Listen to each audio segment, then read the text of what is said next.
Hi everyone, welcome to Footprints in the Market. Today we have another fantastic guest. I want to say a big thank you to Dan Shannon from CBS Global, who's joining us today. Hi Sharon, appreciate the invite onto the podcast. Thank you so much for coming on. So what I thought would be good is if you could just give the listeners a little bit of a background about your journey within the iGaming industry and how you arrived here. Yeah, so I started roughly around 2009, 2010 as an affiliate in the doing sports. I launched a site called Football Betting Sites, .co.uk. Just basically I had a normal 9-to-5 job, and I seen there was a bit of an angle to make a bit of money online, and obviously the industry was fairly new then. There wasn't many people. It wasn't as busy as it is now anyway, to say the least. Back in the good old days. Yeah, basically.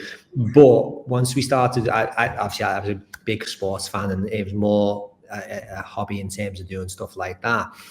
But as soon as I started doing it, I noticed bingo was where a lot of people were making money, in terms of like there was Richard Scouthone's Costa Bingo, there's Foxy Bingo, and they were sponsoring like Jeremy Cow and stuff like that back in the day. And bingo was literally a very lucrative place to be.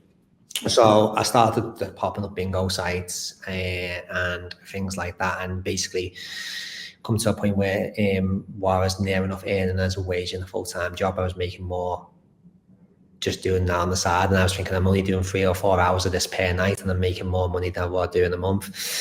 So cut a long story short, Rover Media, owned by Trevor Edwards, I got employed by him. We moved my affiliate sites over to him, so he acquired my affiliate sites.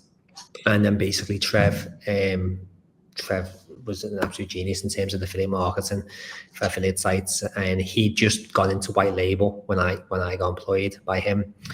So my job was obviously to work on his affiliate sites in terms of the SEO and the brand, the marketing of the sites, and how to get them the presence in Google, and obviously just overall branding of the sites. And then basically I got trained up in terms of the operation side, in terms of white labels. So I started doing the white label stuff for Trev, and all the marketing for the white labels. So we had an affiliate side of the business, and we'd have a white label side of the business, all based in the UK market and the German market. Me and Trev worked together for around 8 or 9 years. He eventually sold his site on, and then I took a sabbatical for 18 months. Because obviously, as you know, Sharon, this industry is quite intense. So I was quite burnt out.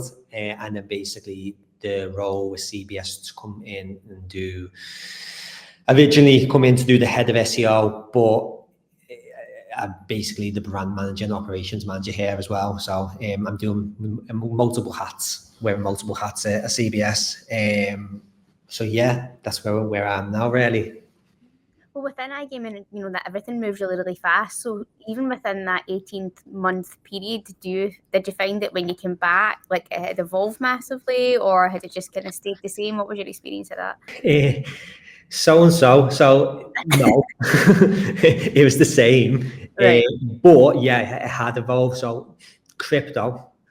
So back when we were over, we were heavily looking at crypto in the last 18 months before the sites were acquired. And we were looking at the crypto side. When I come back, that crypto side of the industry has accelerated a lot. It's massive now, crypto. And obviously I've come into CBS to their main brand is a crypto brand. So I was like, okay, this is quite big. But what I've noticed since the time I've been gone and the time I'm here now, like crypto players now are like 2 to 3 times more valuable than fiat players. Yeah. So that wasn't the case when I left. Nowhere near. So that's a massive shift in the industry. Obviously, AI, ChatGPT had changed a lot. That obviously come out in the 18 months I'd been away. It being out, but it being used a lot more now, and people obviously are throwing sites up and obviously just getting the content of ChatGPT rather than using a human. So that was a change in the industry, really. So mainly them 2 things really had been the 2 things what had come what I noticed straight off the bat when I first come back in. Well, in terms of your role, obviously, like SEO is quite a big part of that. Yeah. Do you think that your overarching SEO strategy differs from other industries? Do you think like iGaming's quite niche within that, or do you think it's pretty much a one size fits all approach? No, I don't think it's a one-size-fits-all approach at all. I think it is completely different in terms of iGaming. It's a bit more of a shark tank in terms of the way you market your site and basically in terms of the way you acquire your links. Digital PR seems to be quite a big thing currently, or has been for the past few years now, and people are obviously getting articles on newspaper links and stuff like that. But it is the iGaming SEO industry is, I think, it's a lot more intense than other industries. Saying that though, what we do at CBS is we don't just look at our competitors in the iGaming industry. I look at the fashion brands. I look at all over different types of industries and different types of brands, and I look at what they're doing in their SEO, because there is little nuggets and pieces of information you can get, which basically you can apply into the iGaming industry. I don't believe in basically just looking at what Paddy Power, Bet365 or the big hitters are doing and just copying that. You're not going to get nowhere doing that, because they've got much larger budgets, and so it's been a bit different in terms of looking outside of the standard practice and picking little nuggets up. But I do think, back to your original question, the iGaming industry is a lot more in a bit different to any other SEO. I think for us, what we've noticed, like agency side, is that it has become so much more in terms of like educational content and informational content for players that it wasn't quite there. Like when we first started, maybe like No. 15 years ago. So like, how have you guys like applied that to your SEO strategy? Like, are you focused more on long tail keywords? Are you having like adding media based content to give them like different ways to digest it? Like, how are you dealing with that? The thing I've always had for the past 6 or 7 years is that the philosophy I go after, low hanging fruit. Yeah. So you've got all your big keywords like mobile casino or casino sites and stuff like that, which have lots of traffic, lots of clicks and lots of traffic, but they're dead hard to rank for. Yeah. You need a big SEO budget, and you can. That's not saying you can't. If you're a startup, that's not saying you can't rank for them. You can, but it'll take a lot of money and a lot of time. So the way I look at things is, if I want 50,000 clicks, I'll look at getting 50 keywords, 1,000 clicks, and do it that way. And then but that way as well, you're looking at spreading your risk. So basically, if you're targeting one massive keyword, say for example, casino site, and then you drop from the top 10 to the top 100, and you've not really got no other strategy, and your traffic's gone. Yeah. So I got told earlier on, diversify or die. We'll have that time stamped. It literally is. It's diversity or die. You've got to diversify. And don't have all your eggs in one basket. Yeah. Literally have multiple keywords, and obviously that depends what type of brand you've got. Obviously, we've got CBS, we've got Casino Kings, completely two different entities, two different SEO setups, two different marketing setups. So it's basically what type of keywords you're going after, but you need to branch out and go for as many as you can, and as many quality ones as you can. You touched on AI earlier. That's a bit controversial. Every single person I speak to has got a different kind of opinion on it and how they adopt it. Do you guys use that at all in any part of your content strategy, and what's your kind of overall thoughts on it? I'm against it. It's a good informational tool. Yeah. So if you want information on something, I think AI is really good, and I think it can help in terms of content, in terms if you wanted some sort of information, but I wouldn't use it as a copy and paste job. I think human interaction. I went to a conference in Malaga, AFPAPA, and someone used an analogy which I thought was quite good. It was basically said, if you wanted to find a pub, ChatGPT or Google, they can tell you where that pub is. So you can tell your nearest pub, but it doesn't tell you your taste. Yeah, exactly. And so you go to that place, but it might drinks in there might not be to your taste. And that's the same way I look at ChatGPT and stuff and AI. Basically, it can tell you the like information, but it doesn't basically tell you what that customer actually, the intention behind that customer and what they actually like. 100%. So I just think like human content is key. And that's the way we adapt it as a business anyway here at CBS. Saying that though, I do believe moving forward it's going to get more advanced, and I think it will come into play a lot more in the industry. But at this current time, I'd personally just use it as an informational tool. Yeah. The information, but I wouldn't be using it as content. I would, in the long term, if you want success as a business in the long term, it's not sustainable to use AI, ChatGPT or AI for your content. I think as well, like because iGaming is quite competitive, it's already quite difficult to find your niche. So if you've got kind of like ideas that are prompted from AI and not from human that are unique, then I think that would probably cause some difficulties as well. When you're looking at supplementing your SEO with like good PR, good marketing, good social media strategies. Do you think that's fair to say? Spot on, because he doesn't know your marketing value. He doesn't unless you're Bet365 or one of the big hitters where there's loads of informational data it can pull. But if you're like a startup or you're not that well known, it's not going to be. It won't know your marketing strategy. It doesn't know when you're sat in meetings with your team, giving ideas. It doesn't know that information and stuff like that. So again, informational, to get informational stuff and stuff like that. But I think like human content is better, and obviously having an in-house team or having an agency who you work very close with, who knows your brand inside out and knows basically what you're looking to aim and achieve, like a brand identity. In terms of not even just SEO but marketing overall, because I know you're like take care of the brands overall as well. Yeah. What sort of KPIs do you focus on when you're sort of measuring the success of SEO and any marketing activity that you're outputting? So obviously I like to put like the customer first and stuff like that, but being realistic as well, traffic is number one. Obviously you live and die. Like obviously we want to look after our customers, but we've got no customers coming in. We've got no brand. So traffic is number one really. So one of the main KPIs we look at is basically what type of traffic which is coming in. And then obviously the search appearance as well for the SEO side of stuff. In terms of the marketing, again, it's just appearance. Basically, how many eyes are seeing that brand, and where we can see the brand is that we don't want to we want to see it in behind our strategy. So in the places we want to see. So for example, we're running a campaign in Manchester, which we commonly are at the minute for our sports book.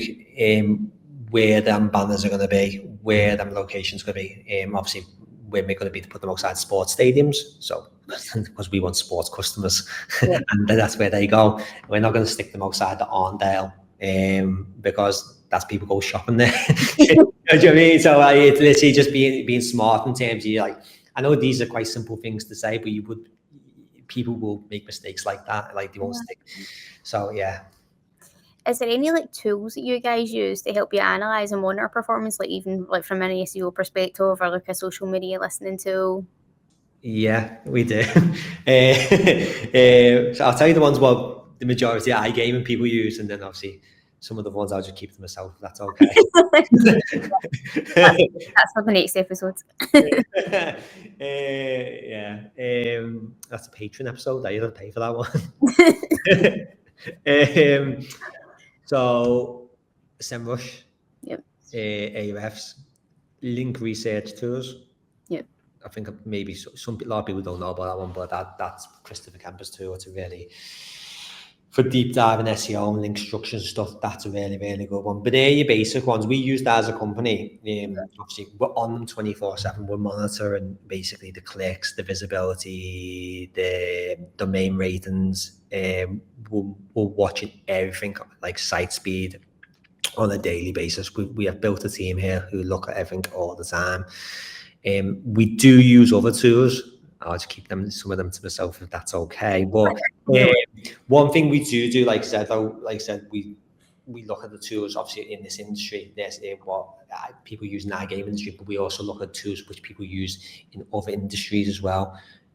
So, like I said, we'll look at like aviation, we'll look at fashion and stuff like that, and we'll look basically what they're doing. And if there's anything we feel we can take from there and add to our strategies in terms of tools they use and to monitor customer UX, or how the customer journey, how they may interact when they come to our site, and if there's a way we can maybe get them to click here rather than click there, we'll constantly just look at all different things like that.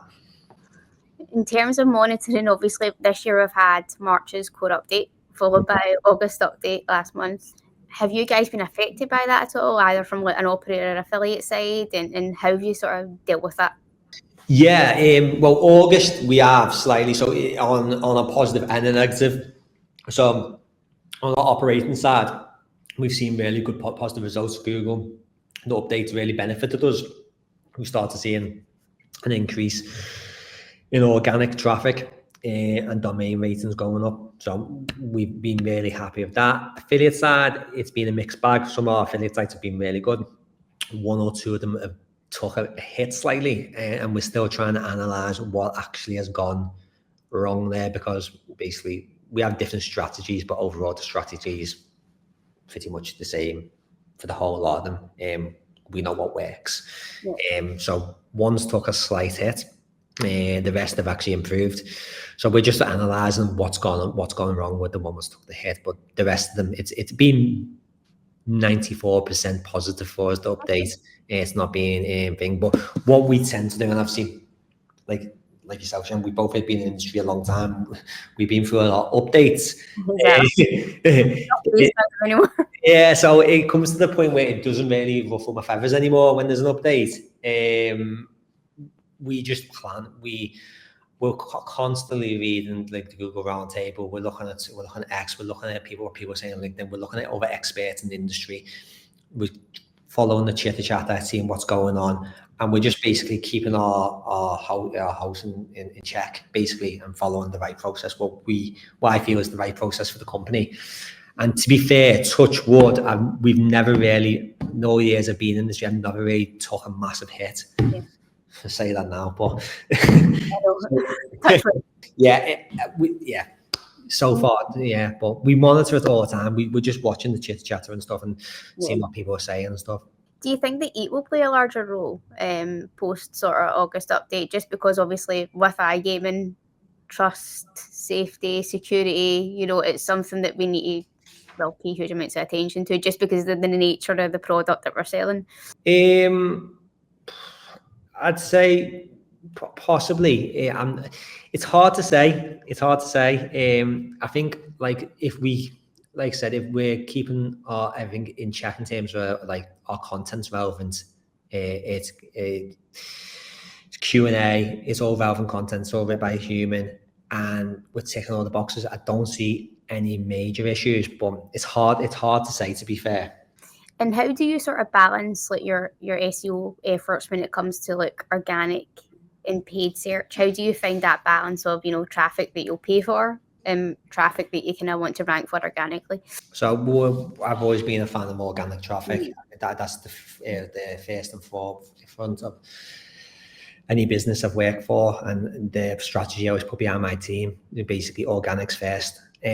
Obviously affiliate follows on just as important as that for the operating side, but for like your affiliate sites and stuff, organic and is very important. So we always put organic first. We always put, like I said, we target low hanging keywords. We're looking at different markets and different approaches, how we can get that traffic in the door and build up as much as we can. In terms of paid search, we use Google quite a lot, PPC. But it's something which is secondary to organic, because as you probably know yourself, and a lot of people in the industry will know, if you get PPC wrong, you can lose a lot of money very quickly. Yeah, exactly. So the strategy has to be spot on with PPC. And again, so far we've had really good campaigns. When I was at Rovert and when we're here at CBS. We also use Snapchat.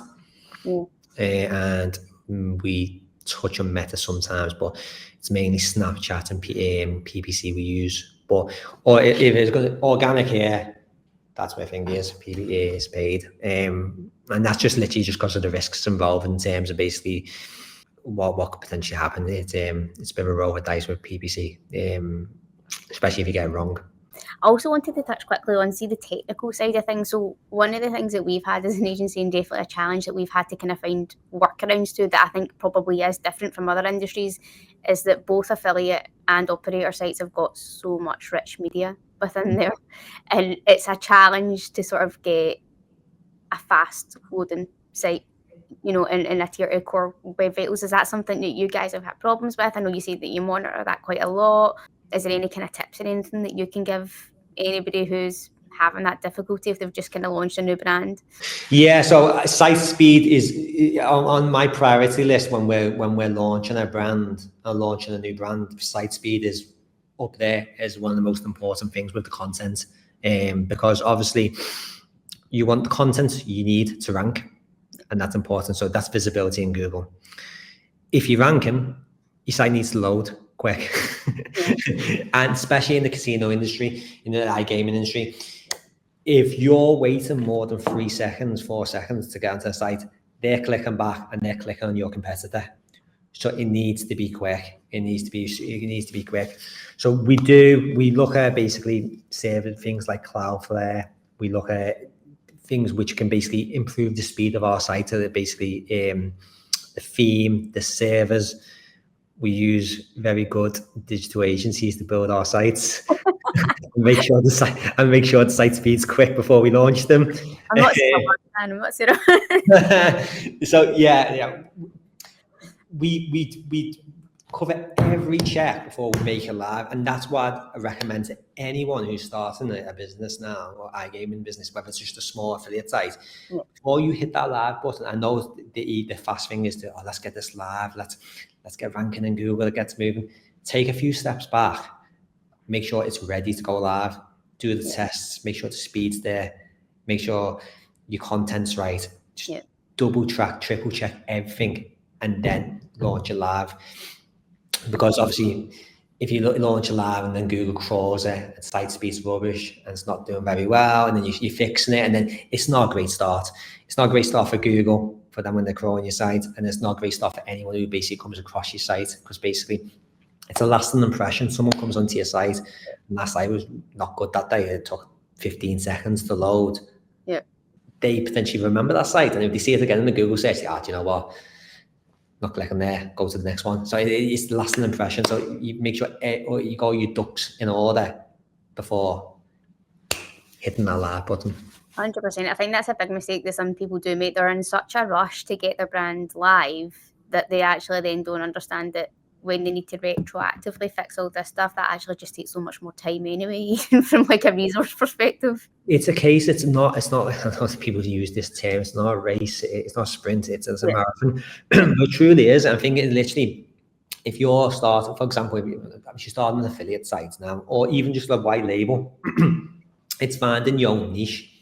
So finding that niche, don't worry about what everyone else is doing, find your niche. Find a gap in the market where you think, you know what, there's not many people going after that niche. Find that niche. Take your time to get your marketing in order. Take your time to get your site in order and everything like that. Have everything ready and then push it live when everything's in order, instead of rushing, because rushing's just going to cause more problems. You're going to be fixing things when it's live. And so just take your time, think about it. There's no rush to do stuff. Another thing I kind of wanted to touch on was emerging markets in SEO. Because obviously you guys have got some brands and you're targeting multiple geolocations. What are the kind of main factors that you're taking into consideration when you're, creating that overarching strategy? Yeah, no, it's a really good question. It's a question. It's a subject that potentially may make me go grey in future. But basically, when you're looking at it, content. So we can sit down as a team, put a strategy together about a bunch of low-hanging keywords we're going to go after in different markets, push that content live, but then the content's in English. If it's a year target in Brazil, it's in Portuguese. Canada, you got Canadian and French. So you've got all different languages, basically. So, but what you need to really do is think about what market you want to go after, and whether you have got a capability to translate that content. So the content, obviously, you're going to get written. You can use plugins to translate it, but I would recommend getting the content written from fresh. So you obviously, if you've got a site which is basically like Crypto Bet Sports, we're in multiple different markets. So obviously we're in the English.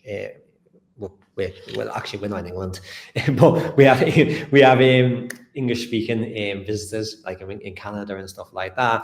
But we have Germany, obviously German speaking, French Canadian, and Brazilian who are Portuguese, who speak Portuguese.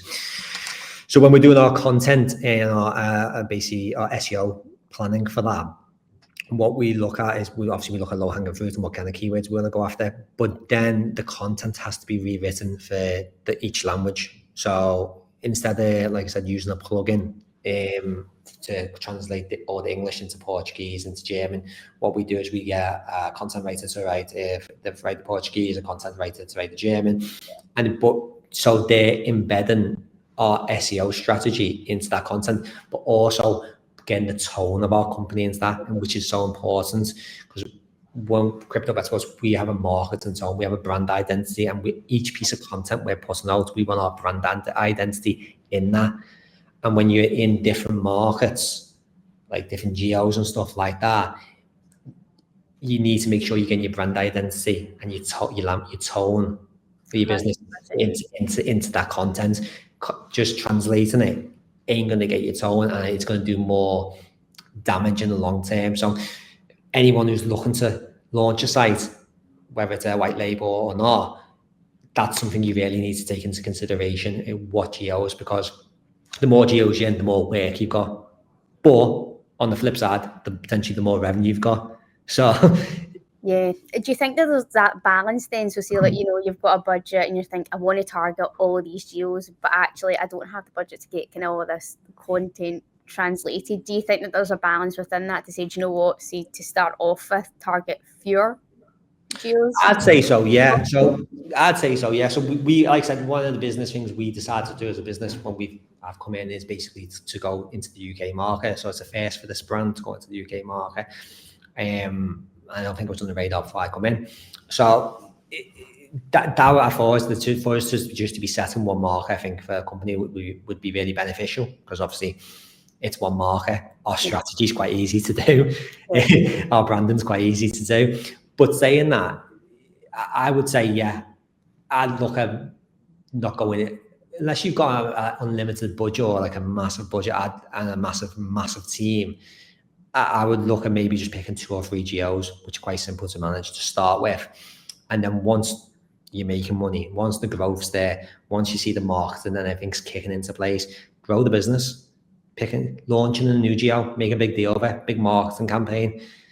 We're moving into this geo. And that's the way I would do it personally, because it is, especially if you've got a small team or you're a startup, to work in multiple geos is hard work. And I think obviously a lot of people see the revenue and deposits as the main thing, but you do need to invest in content. And whether that's you bring a good content team in house, or whether you get a really top agency to do your content, you need to invest in your content, and you need to basically get that agency or that person you bring in or that team you bring in to understand your brand and your tone and what you want to achieve in, not now, but in 18 to 24 months. You need to be planning ahead. You need to have that brand identity. I think it probably also goes back to that conversation we were having earlier about AI and how, like, maybe if it's too easy, then it's not right, if that makes sense. So, like, it's true. I think back in the day, I'm saying back in the day again, but you used to have affiliates who used to come on, and for our sites when we're over it, and we'd be looking in the Google search and they go, that's our content. And they'd gone on and just copied and pasted our content. And that's how I see AI a bit like now. They're not copying and pasting our content, but it's not relevant to what their brand. It's just like a quick pop-up, and they're just trying to get traffic. And if you go in with that approach, it will fail eventually, or you're going to run into trouble. And then you're going to have to fix things. So like I said, I think pre-planning, investing in content, and doing things right and being patient with stuff is key. So now I wanted to talk about the future. In your opinion, where do you see the future of not just SEO in the iGaming industry, but marketing as a whole? Is there anything that you're watching closely? Is there any like new trends that you think that you might consider adopting to any of the brands that you're taking care of? Where do you see things? Yeah, so I was starting with SEO. I think like digital PR is like something we always keeping a close eye on in terms of how that works, in terms of basically getting your brand name out there, but also obviously you're getting a good piece of content with a major publication. You potentially make a good link, whether it depends whether it's no follow or not. But there is that. So digital PR is something we always try to keep a close eye on. Obviously, there's loads of agencies, offices are offering them services, and I think that you've just got to be careful when you're going into them deals, because obviously you got to make sure it's whether it's right for you and your business. And if you can do it yourself, I'd probably suggest having a look at that as well and seeing how you can do that. You have to depend on your budget. In terms of the other thing we mentioned was streamers. Yeah, it's something which is really, so what the question you asked me when you first come on about what's changed, and obviously it's like crypto, so streamers as you know, I've seen a lot of people do it well, but I've also seen some people do it not so well. So what's your thoughts on it overall as a strategy? So we've used it. So in the UK, I don't think it's a thing. Yeah, it potentially will be, but it depends what the Gamble Commission do, and what the rules and regulations are, whether they flex or not. But in Brazil, we've used streamers. In Canada, we've used streamers as crypto bet sports. Do work? I do think it's going to be. I do think streamers will be up there with affiliates. Yeah. In the coming years, because it's just the way people sit and watch people exactly play games, and that's, I know from having kids myself and stuff like that, they just sit and watch streamers playing games and stuff like that. So I do think streamers is going to be a really big thing and something to keep an eye on. And I think the crypto side of the iGaming industry is onto it already.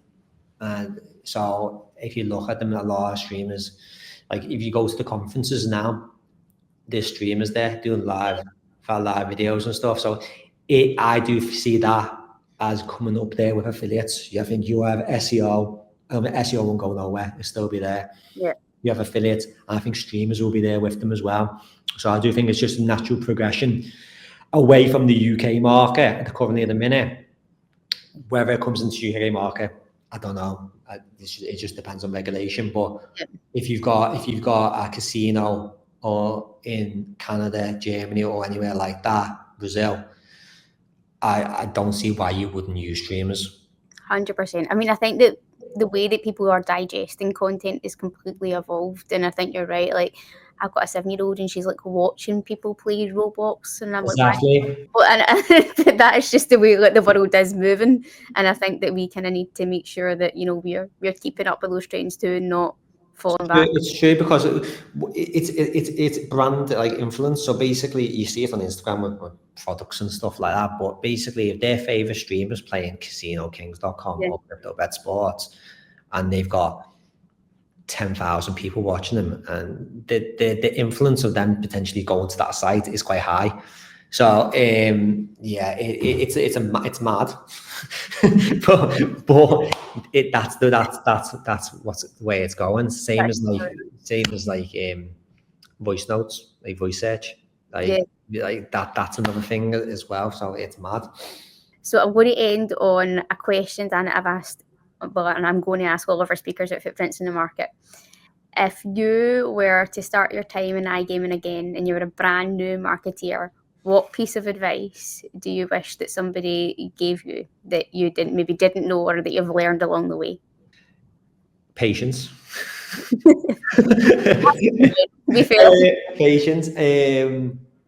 To potentially open a few more affiliate sites back in the day around bingo. But no, mainly, basically, the main things I've learned over the years is basically how to market a brand and how to hustle. So basically, don't be looking at what everyone else is doing, like in terms of all the big brands. Don't be washed away. Don't be influenced by if they're doing this and they're doing that and they're getting them numbers. It's irrelevant to you. The most important thing for you is to set a goal.